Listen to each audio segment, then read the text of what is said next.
Hello friends, welcome back to my channel. अगर आप इस चैनल पर नए हैं तो चैनल को सब्सक्राइब करें, बेल आइकन को हिट करें ताकि आपको ऐसे वीडियोस की नोटिफिकेशन टाइमली मिलते रहें। और इस वीडियो को एंड तक ज़रूर देखिएगा ताकि इस वीडियो का जो पर्पस है वो आप तक अच्छे तरीके से कन्वे हो सके। तो चलिए फ्रेंड्स, इस वीडियो को स्टार्ट कर लेते हैं। तो आज की इस वीडियो में हम लोग म्यूचुअल फंड्स के बारे में डिस्कस करेंगे। काफ़ी बेसिक वीडियो अ, होगा ये। जो बिगिनर्स हैं, जो स्टॉक मार्केट में नए हैं, जो स्टॉक मार्केट में एक स्टार्ट करना चाहते हैं लेकिन अ, उन्हें कुछ डाउट्स हैं म्यूचुअल फंड्स के बारे में, या फिर म्यूचुअल फंड इंडस्ट्री कैसे ऑपरेट करती है, क्या है, तो ये वीडियो कुछ हद तक उनके उन क्वेश्चंस को आंसर करने की कोशिश करेगा। तो इस वीडियो में हम बेसिकली कवर करेंगे कि म्यूचुअल फंड्स क्या होते हैं, व्हाट आर म्यूचुअल फंड्स, कैसे एक म्यूचुअल फंड में इन्वेस्ट करना एक डायरेक्ट स्टॉक इन्वेस्टमेंट से अलग होता है। How mutual fund investing is different from direct stock investing. और म्यूचुअल फंड इन्वेस्टिंग के एडवांटेजेस क्या क्या होते हैं, advantages of investing through mutual funds. ये बेसिकली ये 3 पॉइंट्स हम इस वीडियो में कवर करेंगे। इसके अलावा टाइप्स ऑफ म्यूचुअल फंड्स और जो अलग, इसके अलावा और भी जो पॉइंट्स हैं वो फ्यूचर की किसी वीडियो में हम लोग ज़रूर कवर करेंगे। तो चलिए हम प्रोसीड करते हैं। तो सबसे पहला पॉइंट कि म्यूचुअल फंड्स एक्चुअली में होते क्या हैं। तो म्यूचुअल फंड्स बेसिकली एक पूल होता है। आप इसको एक एक पूल की तरह कंसिडर कर सकते हैं जहाँ पे आपका मनी एक बंदा आपसे इकट्ठा करवाता है, बहुत सारे लोगों से मनी को इकट्ठा करता है और फिर उस पैसे को डिफरेंट डिफरेंट स्टॉक का एक पोर्टफोलियो बना के उसमें इन्वेस्ट करता है। तो बेसिकली जो बंदा ये काम करता है उसको हम लोग फंड मैनेजर कहते हैं। और ये एक प्रोफेशनल बंदा होता है जिसकी फुल टाइम जॉब आपके पैसे को मैनेज करना ही होता है। इनकी एक पूरी बैकग्राउंड में टीम होती है जो कि रिसर्च कंडक्ट करते हैं कि किन कंपनीज में इन्वेस्ट करना चाहिए, किस कंपनी का कैसा फ्यूचर है, मार्केट सिनेरियो कैसा है, किस कंपनी से एग्जिट करना है, किस कंपनी में न्यू पोजीशंस बनानी है। तो वो सब काम से आप बच जाते हैं, वो सब काम।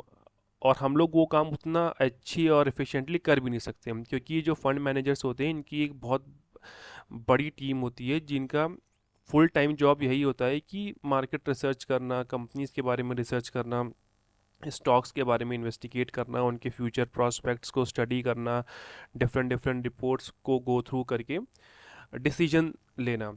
तो बेसिकली म्यूचुअल फंड में एक फंड मैनेजर आप लोगों के पैसे इकट्ठे करके उन पैसों को आगे एक पूल ऑफ स्टॉक्स में इन्वेस्ट करता है। तो वही इस डेफिनेशन में लिखा हुआ है। ये डेफिनेशन मैंने ऑनलाइन उठाई है और ये इसका सोर्स भी यहाँ पे नीचे मैंने मेंशन किया हुआ है। तो यहाँ पे आप पढ़ सकते हैं कि a mutual fund is a pool of money managed by a professional fund manager. It is a trust that collects money from a number of investors who share a common investment objective and invest the same in equities, bond, market, money market instruments and other securities. ठीक है।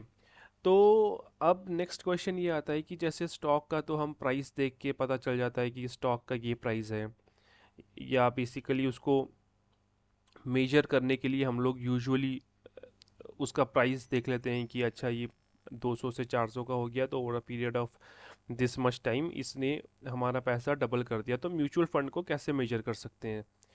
तो mutual fund को major करने के लिए net asset value होता है, usually उसको एनएवी बोलते हैं।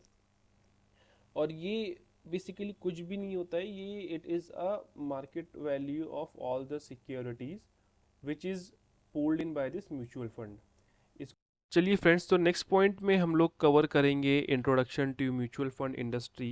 बेसिकली हम लोगों ने ये तो डिस्कस कर लिया कि म्यूचुअल फंड क्या होता है, कैसे उसको मेजर करते हैं, लेकिन म्यूचुअल फंड इंडस्ट्री की कैसी ग्रोथ रही है, क्या उसकी जर्नी रही है, वो भी समझना हमारे लिए थोड़ा इम्पोर्टेंट है। तो म्यूचुअल फंड जो फर्स्ट इस्टेब्लिश हुए थे वो 1963 में हुआ था। फर्स्ट म्यूचुअल फंड इंडिया का कौन सा था, मैं ये चाहूँगा कि आप लोग कमेंट सेक्शन में मुझे ज़रूर बताएं। जो भी करेक्ट आंसर होगा उसको उस पे मैं मेंशन कर दूंगा कि ये करेक्ट आंसर है। तो ज़रूर बताएं कि इंडिया का फर्स्ट म्यूचुअल फंड कौन सा था। तो जर्नी वाइज अगर हम बात करें तो म्यूचुअल फंड इंडस्ट्री का जो AUM था, AUM is nothing but asset under management. कितना पैसा आप लोगों का म्यूचुअल फंड इंडस्ट्री के पास है जिसको वो मैनेज कर रहे हैं, उसको एसेट अंडर मैनेजमेंट बोलते हैं, AUM। तो म्यूचुअल फंड इंडस्ट्री का जो AUM था वो फर्स्ट टाइम जब 10 ट्रिलियन रुपीज़ क्रॉस किया था, इट वाज इन 2014। अराउंड 3 साल बाद वो डबल होके 20 ट्रिलियन रुपीज़ हो गया था, और 2020 में इट क्रॉस्ड 30 ट्रिलियन रुपीज़। तो काफ़ी इम्प्रेसिव ग्रोथ रही है म्यूचुअल फंड इंडस्ट्री की over the period of time. The size of overall mutual fund industry has grown from 7.93 trillion rupees in 2012 to 40.39 trillion rupees in 2022। तो ये एक 5 fold increase है, expansion है over a period of 10 years, जो कि काफ़ी impressive है। The mutual fund industries AUM has grown from 22.79 trillion rupees in November 2017 to 40.3938 trillion rupees as of November 30th 2022, which is a increase of 2x in 5 years। और जो investors and the number of investors folios has gone up from 6.5 crores of free in 2017 to around roughly 14 crores in 2022, which is again double um, more than 2x the over a period of 5 years। तो ये सब figures हम लोग को बताते हैं कि mutual fund industry काफ़ी इम्प्रेसिवली, काफ़ी हेल्दी ग्रोथ हो रही है उसमें, म्यूचुअल फंड इंडस्ट्री में। And on average 12.47 lakh new folios are added every month in the last 5 years since November 2017। तो लोगों, जैसे जैसे लोगों में अवेयरनेस बढ़ रही है इक्विटी इन्वेस्टिंग के अराउंड, वैसे वैसे जो म्यूचुअल फंड इंडस्ट्री में इनफ्लो आ रहा है वो बढ़ता जा रहा है। और as the first step I think mutual funds के थ्रू ही इन्वेस्टमेंट करना थोड़ा समझदार डिसीजन होता है, क्योंकि उसमें एक प्रोफेशनल बंदे के पास ये जिम्मेदारी होती है जो आपका पैसा मैनेज कर रहा है। हम लोग उतने इन्फॉर्म डिसीजंस नहीं ले पाते हैं जब हम लोग इनिशियल फेज में होते हैं मार्केट में। तो ये बेटर होता है कि एक म्यूचुअल फंड के थ्रू मार्केट में एंटर किया जाए। तो चलिए फ्रेंड्स, नेक्स्ट पॉइंट डिस्कस करते हैं, how mutual fund investing is different from stock market investing. तो ये एक्सप्लेन करने के लिए मैंने एक एक्सेल शीट प्रिपेयर किया था, जो कि मैं शेयर करना चाहूँगा आप लोगों के साथ, और उसके बेसिस पे फिर हम लोग डिस्कस करेंगे कि how mutual fund investing is different from direct stock investing. तो फ्रेंड्स, हम उस एक्सेल शीट पे आ गए हैं। तो चलिए इस डिस्कशन को स्टार्ट करते हैं। तो अगर फॉर एग्जांपल आप जैसे डायरेक्ट स्टॉक में पैसा लगा रहे हैं, आपके पास फॉर एग्जांपल 100 रुपये है, तो अब आपने उसके दो स्टॉक खरीद लिए, स्टॉक ए और स्टॉक बी, और दोनों स्टॉक 50-50 रुपए के हैं फॉर एग्जांपल। तो यहाँ पे आपने 50 रुपये स्टॉक ए में लगा दिया, 50 रुपये स्टॉक बी में लगा दिया। तो ये तो हो गया डायरेक्ट स्टॉक इन्वेस्टिंग का एक बहुत ही सिंपल सा एग्जाम्पल। अब इसमें क्या है कि आपका जो ये 100 रुपये है, ये इन दो स्टॉक्स में डिवाइडेड है, राइट। अब लेट्स से कि अगर आपका कल को मार्केट में कुछ अनफोर्सीन सिचुएशन होती है, फॉर एग्जांपल कोविड जैसी कोई सिचुएशन हो जाती है, और आपकी ये दोनों स्टॉक ऐसे हैं जो कि कोविड से बहुत ही बुरी तरीके से इम्पैक्ट होने वाले हैं। लेट्स से ये आपके सिनेमास के स्टॉक हैं, या लेट्स से ये आपके ट्रैवलिंग कंपनीज के स्टॉक हैं। तो इनमें इनमें बहुत ही सिग्निफिकेंट डाउनसाइड हो सकता है इसमें। तो लेट्स से अगर आपका ये वाला जो स्टॉक ए है वो 20% क्रैश कर गया या 10% क्रैश कर गया फॉर एग्जांपल, तो यहाँ पे आपका 5 रुपये इसमें से उड़ जाएंगे। लेट्स से ये भी 20% क्रैश कर दिया, तो आपके 10 रुपीज़ इससे उड़ जाएंगे, तो आपका मोटा मोटा आपका 15 रुपीज़ चला गया, ठीक है, which is which is a down side of 15% in this complete portfolio. ठीक है, ये आपका 100 रुपये का पोर्टफोलियो था, आपका लेट से 10% ये क्रैश किया, तो 5 रुपये इसमें से कम हो जाएंगे, 45 का बचेगा, और लेट से 20% ये क्रैश किया, तो यहाँ से आपके 10 रुपये चले गए, 40 रुपये का ये बचा, तो आपका 15 रुपये का नुकसान हो गया इसके ऊपर। अब चलिए इस एग्जाम्पल में हम लोग म्यूचुअल फंड्स के थ्रू ये 100 रुपये इन्वेस्ट करते हैं। तो अब इस म्यूचुअल फंड में ये 5 स्टॉक्स हैं, ठीक है। स्टॉक ए का 30% शेयर है म्यूचुअल फंड में, स्टॉक बी का 20% शेयर है, स्टॉक सी का 20%, और लाइकवाइज डी और ई के 20 एंड 10% है। तो जब आपका ये 100 रुपये इस म्यूचुअल फंड में जाएगा, तो इस प्रपोर्शनेट शेयर के अकॉर्डिंग आपका 30 रुपये कंपनी ए में जाएगा, आपका 20 रुपये कंपनी बी में जाएगा, 20 रुपये कंपनी सी और डी में जाएगा, और 10 रुपये आपका कंपनी ई में जाएगा, ठीक है। अब लेट से कि जैसे कोविड वाली सिचुएशन हुई, अब इसमें आपके एक स्टॉक फार्मा का है, उसके ऊपर उतना कुछ इम्पैक्ट नहीं आना चाहिए, एक स्टॉक आपका आईटी का है, उसके ऊपर उतना कुछ इम्पैक्ट नहीं आना चाहिए कोविड से, क्योंकि वर्क फ्रॉम होम या फिर रिमोट काम चल सकता है उसमें। एक स्टॉक आपका बैंक का है कोई, उसमें थोड़ा बहुत नेगेटिव इम्पैक्ट आ सकता है। एक स्टॉक आपका कोई ट्रैवलिंग कंपनी का है, उसके ऊपर नेगेटिव स्टॉक आ सकता है, नेगेटिव इम्पैक्ट आ सकता है। और एक्स वाइज ये एक स्टॉक आपका किसी और इंडस्ट्री का है, उसके ऊपर depending upon the nature of that industry impact आ सकता है, नहीं आ सकता है। तो यहाँ पे समझाने का मतलब ये था कि यहाँ पे आपका जो रिस्क हो गया है, यहाँ पे अम, जो आपका इम्पैक्ट हो गया है वो थोड़ा डाइल्यूट हो जाता है, क्योंकि अगर लेट से बी और सी में कुछ गिरावट हुई हो, तो वो नगेट हो जाएगी डी और ई के पॉजिटिव जो इसमें रन होगा। तो आपका जो, अगर ये ड्रास्टिकली इंक्रीज़ नहीं करेगा आपका रिटर्न इसमें, तो ड्रास्टिकली रिड्यूस भी नहीं करेगा। तो ये एक थोड़ा जो सेफ्टी शील्ड म्यूचुअल फंड से हम लोगों को मिल जाती है। और जैसे कि मैंने आपको बताया कि ये जो स्टॉक्स का सिलेक्शन है, इसके लिए एक पूरी टीम होती है जो कि अपनी स्टडी कंडक्ट करती है। उस स्टडी के ऊपर ये स्टॉक्स का सिलेक्शन होता है कि म्यूचुअल फंड में ये स्टॉक एंट्री करेंगे, ये स्टॉक एग्जिट करेंगे म्यूचुअल फंड से। तो उसके बेसिस पे वो सब डिसाइड किया जाता है।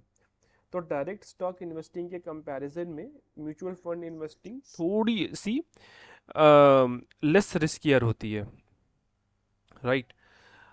तो हम लोग अपने टॉपिक पे दोबारा आ जाते हैं। तो ये थोड़ा सा उस इसमें डिफरेंस होता है कि डायरेक्ट स्टॉक इन्वेस्टिंग में हम लोग रिस्क ज़्यादा लेते हैं, क्योंकि हम लोग डायरेक्ट एक किसी पर्टिकुलर कंपनी में इन्वेस्ट कर रहे हैं। म्यूचुअल फंड में क्योंकि वो एक पूल ऑफ कंपनीज होता है, तो वो जो रिस्क होता है हमारा वो थोड़ा डाइवर्सिफाई हो जाता है। अब आ जाते हैं हम advantages of investing through mutual funds, ठीक है। तो ये पॉइंट्स मैंने कहीं ना कहीं अपने वीडियो में अभी तक कवर करे ही होंगे, जल्दी से इनको गो थ्रू कर लेते हैं। फर्स्ट एंड सबसे इम्पॉर्टेंट पॉइंट ये है कि बेसिकली जो जो इंसान आपका पैसा मैनेज कर रहा है वो एक प्रोफेशनली असाइंड या स्किल्ड है इस काम को करने के लिए। हम लोग अपने जॉब्स में बिज़ी होते हैं, तो हम लोग के पास उतना टाइम वगैरह नहीं हो पाता है। जॉब्स बिजनेस में हम लोग ऑक्यूपाइड रहते हैं कि हम लोग एक थॉरो रिसर्च कंडक्ट कर सकें किसी भी स्टॉक को, किसी भी कंपनी के ऊपर। मैं ये नहीं कह रहा हूँ कि इम्पॉसिबल है, कर भी सकते हैं, लेकिन डिफ़िकल्ट होता है जनरल सिनेरियोज़ में। दूसरी बात ये कि डाइवर्सिफिकेशन ज़्यादा होता है म्यूचुअल फंड में as compare to direct stock investing. जैसे कि मैंने आपको वो एक्सेल शीट वाले एग्जांपल में दिखाया था कि आपका जो पैसा है उस वाले एग्जांपल में 5 कंपनीज में डाइवर्सिफाई हो रहा था as compare to direct stock investing में। तो उसमें अगर ये कि एक आध कंपनी कोई नहीं भी परफॉर्म कर पाती है, तो बाकी की जो 4-5 कंपनीज हैं वो आपके रिटर्न्स जनरेट करके आपको दे सकते हैं। और इसी वजह से जो आपका रिस्क है वो भी रिड्यूस हो जाता है कि आपकी जो, अगर एक आध कंपनी नहीं भी चली 1-2 साल के पीरियड में जिसमें आपने इन्वेस्ट किया है, तो बाकी की जो कंपनीज हैं वो मे बी उसको नेगेट करके आपको आपके रिटर्न्स, डिज़ायर्ड रिटर्न्स दे सकते हैं। तो रिस्क रिड्यूस हो जाता है। इसमें रिड्यूस्ड है रिस्क, इसमें कम्प्लीटली एलिमिनेट नहीं होता है म्यूचुअल फंड में रिस्क, क्योंकि इवेंचुअली ये भी इक्विटीज़ हैं। म्यूचुअल फंड्स भी वैसे काफ़ी तरीके के होते हैं, वो हम अपने आगे आने वाली वीडियोस में डिस्कस करेंगे। कुछ डेट म्यूचुअल फंड्स भी होते हैं जो कि इक्विटीज से लिंक नहीं होते हैं, लेकिन जिन म्यूचुअल फंड्स की मैं अभी बात कर रहा हूँ, मैं इक्विटीज़ म्यूचुअल फंड्स की बात कर रहा हूँ, तो उसमें रिस्क होता है लेकिन कंपैरेटिवली कम होता है। अब नेक्स्ट पॉइंट है रिड्यूस वॉलेटिलिटी। जैसे कि मैंने बताया कि म्यूचुअल फंड्स कलेक्शन ऑफ एक पूल होता है ऑफ कंपनीज का जिसमें आपका पैसा इन्वेस्ट हो रहा है। तो अगर लेट्स से किसी कंपनी कोई कंपनी 20% डाउन हो गई है, तो हो सकता है कि जो उस पूल में जो दूसरी कंपनीज हैं वो उनका अपसाइड रन चल रहा हो। तो जो वॉलेटिलिटी होती है, जो नेट वॉलेटिलिटी होती है, वो as compare to direct companies या डायरेक्ट स्टॉक्स के कंपैरिजन में कम हो जाती है। तो इसलिए इसमें वॉलेटिलिटी भी कम होती है। और जो लास्ट पॉइंट है लिक्विडिटी, क्योंकि इसमें वॉलेटिलिटी कम होती है, तो आप किसी भी पॉइंट पे अगर आपको ज़रूरत पड़ रही है तो आप पैसा भी इसमें से विड्रॉ कर सकते हैं। अब लेट्स से आपने किसी कंपनी में पैसे लगाए, वो कंपनी अब आपको 2 साल बाद वो पैसे चाहिए और कुछ इमरजेंसी हो गई है, आपने एम लेके लगाया था कि ये पैसा मैं 5 साल बाद निकालूंगा, बट जब आपको वो 2 साल बाद आपकी इमरजेंसी की वजह से वो पैसा चाहिए और अब आपको निकालना है पैसा, लेकिन वो कंपनी लेट से 40% डाउन है, तो आप लॉस में, या तो आपको लॉस में निकालना पड़ेगा या आप नहीं निकाल पाओगे। तो ये चीज़ म्यूचुअल फंड्स में बहुत कमी से होती है कि आपका इतना ज़्यादा अप एंड डाउन चल रहा है, क्योंकि उसमें काफ़ी कंपनीज का पूल होता है। तो अगर एक दो कंपनीज अच्छा परफॉर्म नहीं कर रही तो बाकी कंपनीज उसको निगेट करके जो आपकी वॉलेटिलिटी होती है उसको रिड्यूस करती है, और उसकी वजह से आपकी लिक्विडिटी भी इंक्रीज़ हो जाती है कि आपको कभी भी पैसा चाहिए, कभी भी इन द सेंस कि 1 2 3 साल में आपने जब पैसा लगाया है तो उसमें अगर आपको पैसा चाहिए तो आप निकाल सकते हैं, आपके पास ऑप्शन होगा in most of the cases. अगर कोई कोविड जैसी सिचुएशन आ गई कि मार्केट ही एकदम से क्रैश कर गया है, तो आपका पोर्टफोलियो ऑब्वियसली उस केस में नीचे आ जाएगा। तो उस केस में तो मतलब ये तो एक्सेप्शनल केसेस है, बट अगर नॉर्मल एक मार्केट सिनेरियो की बात की जाए तो उसमें आपकी लिक्विडिटी बेटर होती है इन म्यूचुअल फंड्स। तो ये कुछ पॉइंट्स थे जो एज अ बिगिनर आप लोगों को पता होने चाहिए। ये ये मेरा एक छोटा सा अटेम्प्ट था to to tell about mutual fund industry क्या होती है, कैसे काम करती है। आने वाली आगे की वीडियोस में हम इसको और डिटेल में कवर करेंगे कि म्यूचुअल फंड्स किस टाइप्स के होते हैं, कौन से टाइप के म्यूचुअल फंड में किस ऑब्जेक्टिव के साथ हम लोगों को पोजीशंस लेने चाहिए। तो ये आगे की फ्यूचर वीडियोस में हम लोग डिस्कस करेंगे। लास्ट में मैं ये ज़रूर बोलूँगा फ्रेंड्स कि कोई भी इन्वेस्टमेंट डिसीजन आप लोग अपने इन्वेस्टमेंट एडवाइज़र्स, फ्रेंड्स, फैमिली के डिस्कस करके ही लें, क्योंकि ये एक बहुत क्रूशियल डिसीजन होता है। ये वीडियो सिर्फ ये वीडियो सिर्फ एजुकेशनल पर्पस के लिए है, तो इसको सिर्फ नॉलेज के लिहाज से आप कंसिडर करिएगा। Thank you so much friends for watching this video. I'll see you in my next video. Till then, take care. Bye bye.